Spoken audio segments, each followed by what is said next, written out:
कालच प्रसार माध्यमांमध्ये अनेक गोष्टी पाहिल्या की सन्माननीय या महाराष्ट्र राज्याचे कॅबिनेट मंत्री आणि आमच्या कोकणचे भाग्यविधाते, विशेष करून आम्ही त्यांना कार्यसम्राट मंत्री म्हणतोय, आणि आजपर्यंतच्या इतिहासामध्ये कोकणमध्ये खरोखर भारतीय जनता पक्ष आणि महाराष्ट्रामध्ये जी आज गेल्या 2-4 वर्षात आम्ही महायुती म्हणून जी बघतोय, ज्यांनी महायुती हा शब्द ज्यांनी तयार केला, ज्यांनी पायाभरणी केली, असे आमचे सन्माननीय पालकमंत्री रवींद्रजी चव्हाण साहेब यांच्यावरती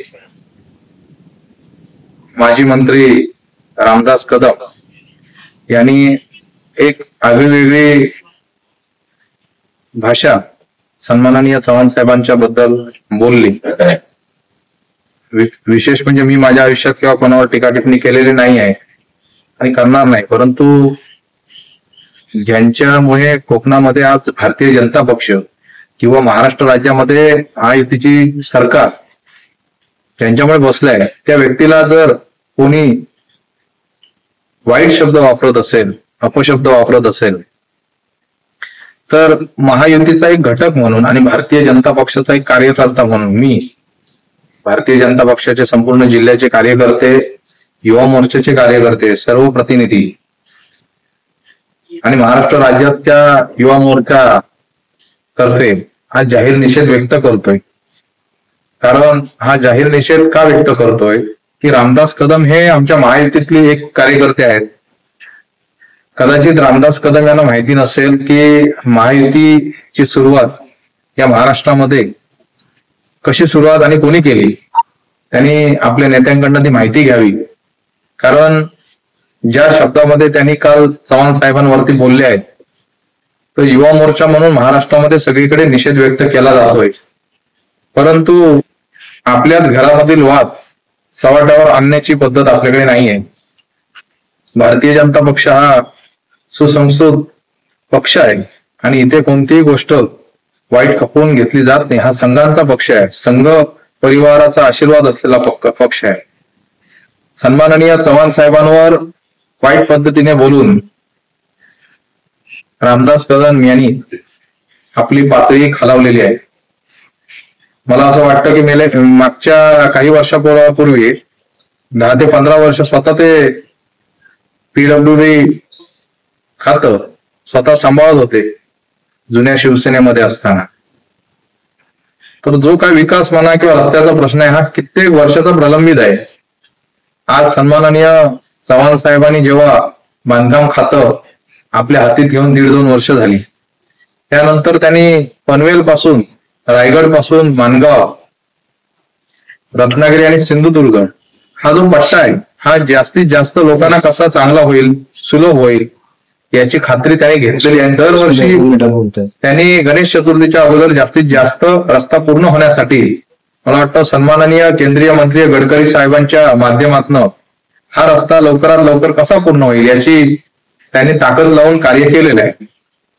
परंतु मंत्री म्हटल्यानंतर रामदास कदम यांनी जो काय शब्द वापरलाय हे त्यांना शोभणारी गोष्ट नाही आहे.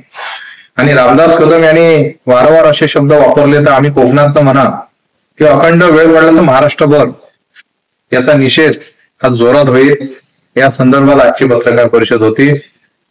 आजपर्यंतच्या इतिहासामध्ये सन्माननीय चव्हाण साहेबांनी हजारो कोटीचा निधी हा संपूर्ण कोकण बेल्ट मध्ये म्हणा किंवा त्यांनी यवतमाळ म्हणा किंवा मराठवाडा म्हणा सगळीकडे दिलेला आहे.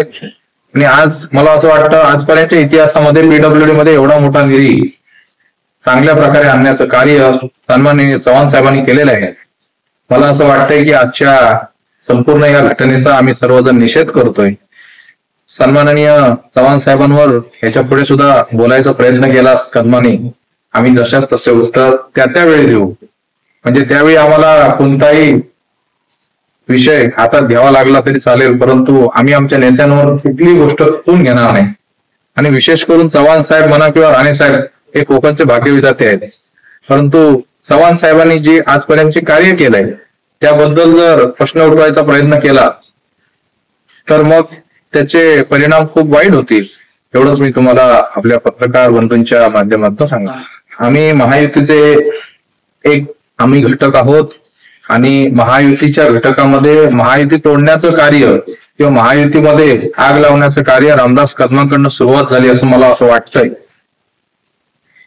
आणि खेड परिसरातील उद्योग, अनेक उद्योगांबद्दल पाहिलं तर आज मधल्या काळामध्ये रायगडचे पालकमंत्री सन्माननीय चव्हाण साहेब होते आणि रायगडमध्ये किती मोठ्या प्रमाणावर निधी त्यांनी दिलाय हे मला असं वाटतंय की आजपर्यंतचा निधी कुठल्या कॅबिनेट मंत्र्यांनी दिला नव्हता.